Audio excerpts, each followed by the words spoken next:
indie rock with Backstage and Beyond TV here. We're at the Fillmore. It is a Friday night. It's going to be a hell of a show. Yes, it will. I've got Jeff Stubbins here with 3 Pill Morning. Did I say that properly? That is right. Cool. This is your 3rd trip to Denver, you were telling me. Yep. You were here just a couple months ago with Trapped at Summit Music Hall. How was that? Great show. Another awesome venue here in Denver, and Denver's got a really awesome rock scene, so we've been pretty impressed every time we've come through. It's a cool city. Yeah, how's the response been from your first show that was like a year and a half ago with Rains and Underride, who both also really good friends, not good friends, but friends of mine. I love the music. You guys fit right in with what they were doing. From that show to what you had with Trapped a couple months ago, how's the crowd reaction been and responding to you guys? It's been great. They seem to be receptive to what we're doing, and we try to bring a really high energy show every night, and give it everything we've got, and definitely looking forward to doing that tonight as well. Cool. You've been on tour now with Hollywood Undead for going on a month. How much longer are you guys going to be out on the road? We've got about another week and a half left on this run, so through, I guess, the end of July here. And we've got a few other headline dates after that. But Cool. Yeah, a lot of shows left. So you guys should be pretty well informed by now. All the rust worn off and knowing what you're doing up there and whatnot. How long are you guys playing for tonight? We'll have about a 30-minute set. Quick, a cardio set. Yeah, as some of my exactly. buddies call it. It's a cardio set. You'll get a chance to see us and hear some songs. And then, the goal, of course, is always to be able to come back and do some headlining and things like that down the road here. So, but no, this is a great introduction for us to a lot of new fans that we haven't had the chance to play in front of before. And certainly fans that we made, over the years of coming through Denver, a chance to see them again as well. So it's awesome. Yeah, the Fillmore, save the Pepsi Center, is probably the largest venue in Denver, and let me start over. It's a historic venue as well. It's got to be pretty cool to be able to grace the stage. I know some local bands who have done it as well, and they said it's probably one of the highlights. Be able to play with nationals and grace the stage at the Fillmore.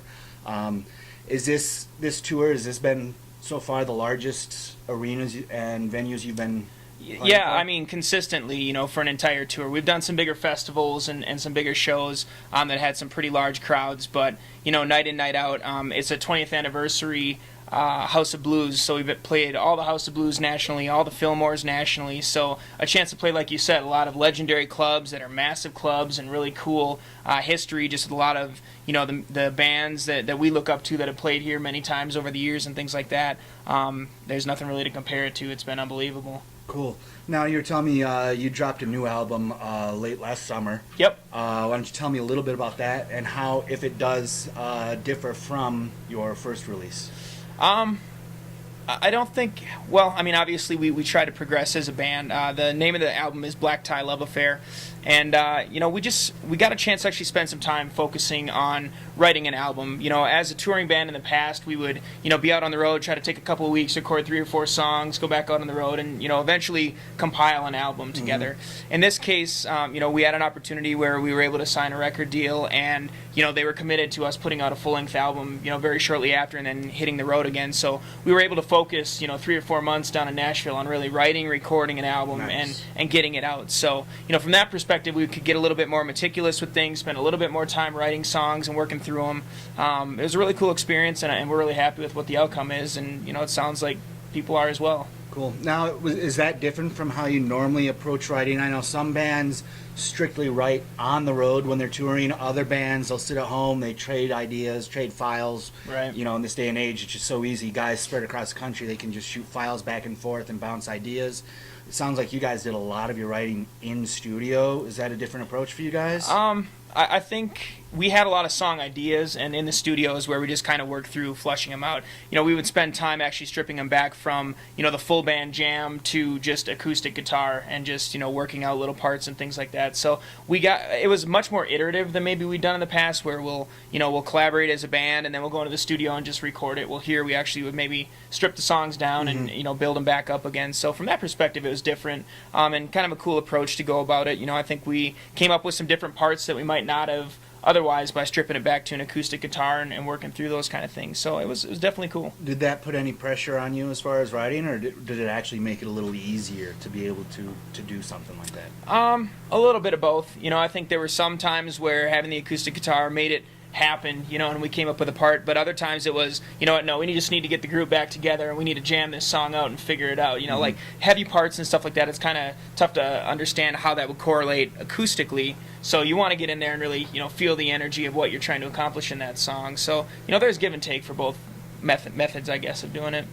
Jeff Rains of Rains, that's his approach to writing. He picks up the acoustic guitar, writes everything they have on acoustic, and then transforms it into a full band setting. Right. He says, I like it because I can turn around and do a stripped down acoustic show, a one-man show, a two-man show. Is that something you guys have thought about consciously? Yeah, I mean, there's times where we do acoustic sets and in studio stuff at radio stations. So it is beneficial to at least have done that before to be able to pull that off. But I don't think we ever we do some writing starting with acoustic, but most of it's full band collaboration, or there's a riff or a vocal melody that I have that we kind of build the song around. So we haven't done a lot of writing an album acoustically. I know a lot of artists that do, but that's not really been what we've done thus far.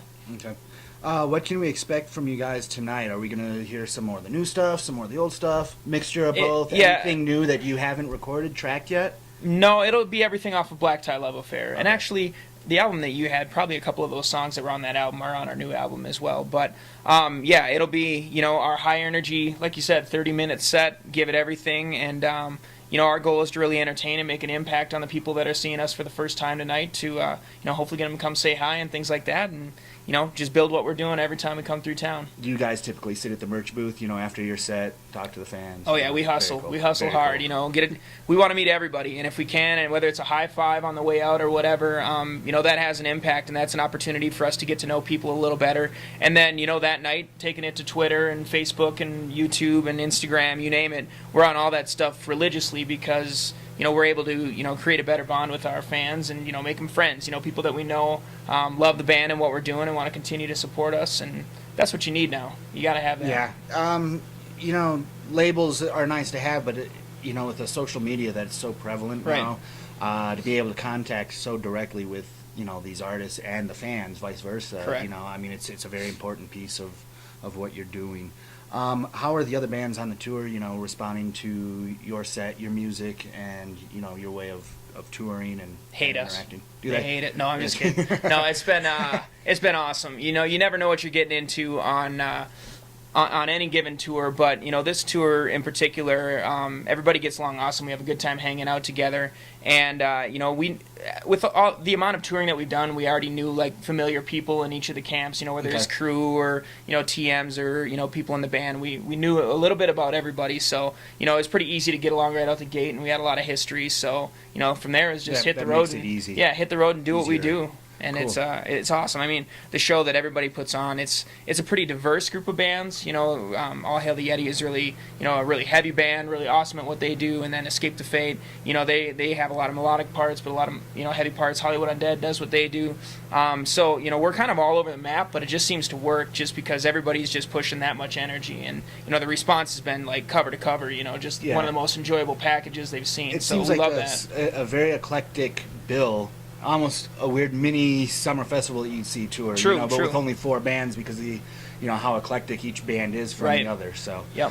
Well, cool. D-Rock with Backstage and Beyond TV. Jeff here, 3 Pill Morning. Jeff, why don't you tell everybody where we can find you guys? Facebook, Twitter. All right, you can find us on Facebook. That's /3 Pill Morning. Twitter.com /3 Pill Morning. YouTube.com /3 Pill. 3pillmorning.com. Google us. You'll find us. We're out there, but definitely hit us up. Cool. Thank you very much. It was a pleasure. Thank you, D-Rock. Appreciate it. Man. Yep. Yeah. Looking forward to shooting your set tonight. Yeah, Big should be stage. awesome. It's going to be a good one, man. Definitely. D-Rock, Backstage and Beyond TV. We are out.